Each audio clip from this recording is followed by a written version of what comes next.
So guys, welcome to another video. Today we are gonna have a short follow-up to the source that I presented last week, and I will clarify some aspects of it, and I will share some thoughts with you about this source, and I will give you some updates of behind the scenes. So stay tuned because that's coming up.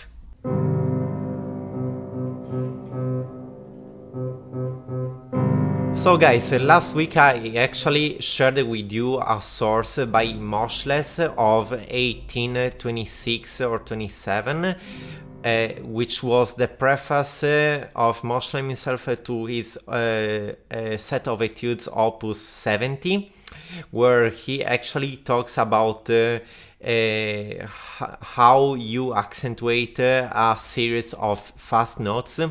And what was very interesting about this source was that Moscheles talks about accents that need to be marked on the first note of each series by lengthening the note itself just a little bit rather than giving a dynamic accent. So, and that was essential because so far it was one of the most precise sources that we have found about how you accentuate in this kind of music.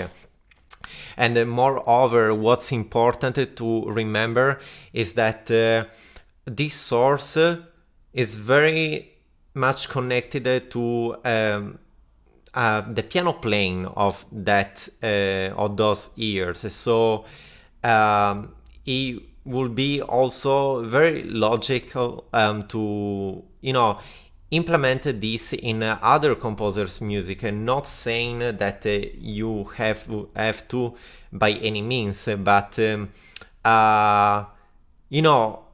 when we are reconstructing such a complex matter as the piano playing of early 19th century, especially of those composers as Beethoven, Schubert, Mendelssohn, and you name it, it is also important to take in considerations first of all the few indications that we find on the scores, so also reconstructing the original pedalings, or at least trying to understand why pedal markings are indicated in certain spots and why they are not indicated in other spots.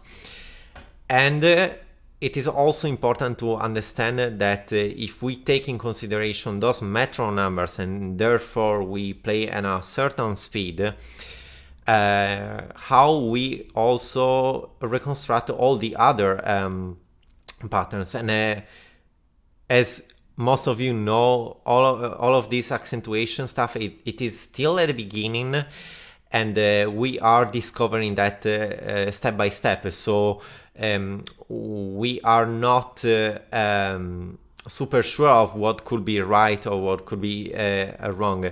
What's interesting is to dive into that, try to understand the sources, and then try to experiment. And so this source that I brought last week actually said something very interesting that I would like to clarify, because it was a little bit ambiguous, which is when Moscheles talks about the way musicians use this effect, and I quote, this process, meaning the accentuation and the extension of the first note, requires both a lot of attention and taste. Without this one, the effect will be heavy and purely mechanical. So what Moscheles here is actually specifying is that he's saying the musician has to do this with taste. Otherwise, of course, the the final result and the final effect will be heavy and mechanical. And that could also be interpreted in the other way around, meaning that also when you do not use this accentuation, of course, at the WBMP speed, it sounds also very boring. So it's in both ways. So basically, it's up to the musician to decide where and how much you want to use of that. Of course, there's an in-between zone where you can have a lot of nuances in the way you use this effect. And so this was very important for me to clarify. And so I'm also gonna update to you about this in the future.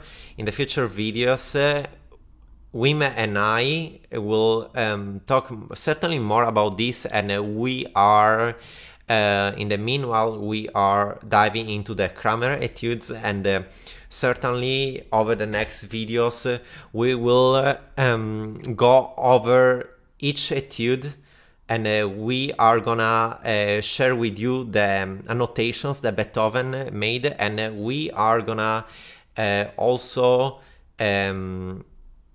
share exactly with you some thoughts and our interpretation of these annotations that Beethoven made.